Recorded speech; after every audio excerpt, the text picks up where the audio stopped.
राम राम को गाना है, गली गली में राम सिया का केवल उद्घोष कराना है। त्रेता युग में भगवान राम को 14 वर्ष का वनवास हुआ और कलयुग में रामलला को 500 वर्षों का वनवास हो गया है। तृण तृण में राघव दिखते हैं, राम हमारी परिभाषा। अयोध्या में जो कोई भी मौजूद है वो अब सिर्फ एक और सूर्योदय का इंतजार कर रहा है, उसके बाद दूसरा तो वो जिसकी प्रतीक्षा वर्षों पुरानी समाप्त हो रही है। कैसी अनुभूति महाराज?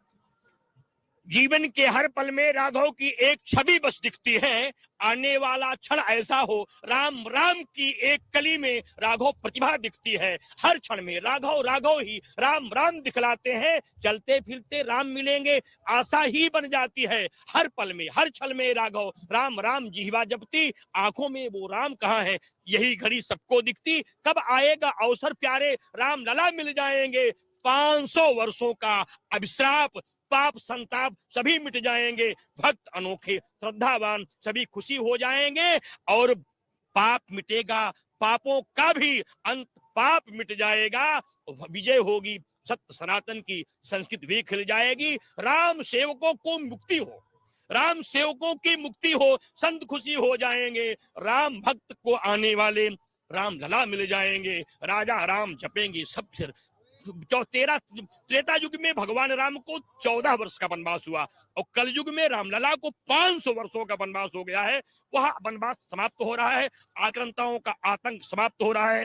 न्याय, अहिंसा, सत्य, त्याग, तप, निष्ठा, उपासना की छवि संसार में दिखने लगी है। कलयुग में त्रेता युग का दिव्यतम दर्शन होने लगा है। देवता भी यहाँ आकर के निवास करने लगे हैं। वेद के स्वरों में परमात्मा का गायन होने लगा है। रामायण, पुराण, सांख्य, मीमांसा, उपनिषद, वेद, तंत्र, मंत्र, यंत्र, यंत्र की सारी क्रियाएं अयोध्या में हो रही हैं। पूरा विश्व भारत को देख रहा है। राम की मर्यादाओं को लोग नमन कर रहे हैं, राम की शक्ति को लोग अभिनंदन कर रहे हैं। यहाँ पर सब लोग बैर न कर काहू सन कोई, राम प्रताप विषमता खोई, दैहिक दैविक भौतिक तापा, राम राज दुख काहुन व्यापा, सब नर करहि परस्पर प्रीति, चलहि स्वधर्म निरत श्रुत नीति। ऐसी स्थिति हो गई है, सब लोग रामलला का चिंतन कर रहे हैं। आपके जरिए एक चीज और, आप तो उस पुण्य के भागी हो रहे हैं, लेकिन कई लोग 22 को अयोध्या जी नहीं पहुंच पाएंगे। वो कैसे इस पर्व को अपने अपने घरों पर, अपने अपने स्थानों पर करें? आपके जो अनुयायी हैं और आपके जरिए जो सुन रहे हैं उनके लिए क्या? देखिए, मैं 37 वर्षों से, अब आपने बड़ा प्रश्न कर दिया है, 37 वर्षों से मैं राम मंदिर आंदोलन के लिए जुड़ा रहा। अब तक मैं भारत का अकेला संत हूं जिसने 56 बार भू समाधि राम मंदिर के लिए लिया है। 54 किलोमीटर मैंने लेट के परिक्रमाएं की है। 1 अरब 88 करोड़ ज्यादा मैंने आहुतियां की हैं। 7 करोड़ ज्यादा मैंने दीपक जलाए हुए हैं। इस समय में भी मेरी गुप्तार घाट पे यज्ञ चल रही है जहां 100 करोड़ आहुतियां चल रही हैं। 46 वर्षों से मैं नमक मीठा अन्न का सेवन नहीं करता। इसलिए जो संकल्प है, मेरी तरह हजारों करोड़ों लोग रामलला को मानने वाले हैं जो यहाँ नहीं आए हैं, उनसे मेरा एक निवेदन है, राम राम कह के बस केवल राम राम जप लेना बस, हर घर में राघव जी बसते यही मान बस लेना बस।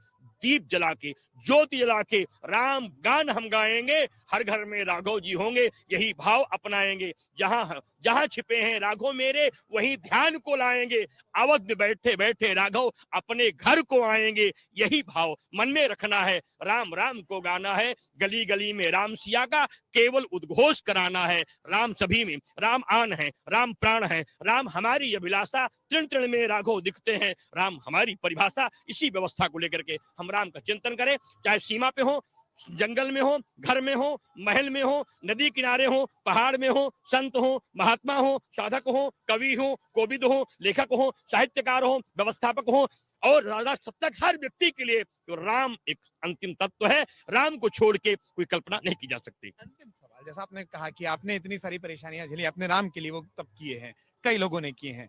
अब जब रामलला प्रतिष्ठित होने जा रहे हैं, उनकी प्राण प्रतिष्ठा होने जा रही है, ये श्रेय किसका है? देखिए, ये श्रेय जो है देश के सर्वोच्च न्यायालय को है और सबसे बड़ा श्रेय उन कार सेवकों को है जिन्होंने बलिदान दिया, जिनकी आत्माएं आज भी रामलला को ढूंढ रही थी। सबसे बड़ा श्रेय उनका है। उसके बाद न्यायपालिका का है, फिर उत्तर प्रदेश के मुख्यमंत्री से और देश के माननीय प्रधानमंत्री जी का अत्यंत आभार हम व्यक्त करते हैं कि आपने देश का आन बचा ली, शान बचा ली, गौरव बचा लिया, मर्यादा बचा लिया, पूरे विश्व में राम राज्य की स्थापना कर ली। वह भी एक प्रधानमंत्री होकर के आपने भारतीय संस्कृति को जो बल दिया है, जो ताकत दी है, जो चेतना दी है, जो बल दिया है, जो साधना की है, जो संस्कार दिया है, जो मंत्र दिया है, जो तंत्र दिया है, जो यंत्र दिया है, व्यवस्था दी है, उसका हम अभिनंदन करते हैं और आभार व्यक्त करते हैं आपका कि आप पधार रहे हैं अयोध्या और आपका बहुत बहुत अभिनंदन है। एक समय था नेता राम जन्मभूमि जाना नहीं चाहता था, आज माननीय प्रधानमंत्री जी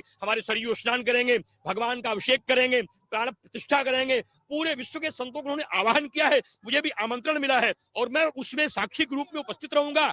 मैं अमेठी से आग चल करके मैं इसलिए बुलाया गया कि मैं रामलागली भू समाधि लेकर साधना करता था। तो ये सब सौभाग्य जो आज प्राप्त है, इसमें माननीय प्रधानमंत्री जी का अत्यंत योगदान है। वो साधुवाद के पात्र हैं, धन्यवाद के पात्र हैं, अभिनंदन है उनका और एक देश के वंदन है उनका। बहुत बहुत धन्यवाद। अगर आप ये वीडियो YouTube पर देख रहे हैं तो हमारे चैनल को सब्सक्राइब करें और बेल आइकन को दबाना ना भूलें। अगर आप Facebook पर ये वीडियो देख रहे हैं तो हमारे पेज को लाइक करें।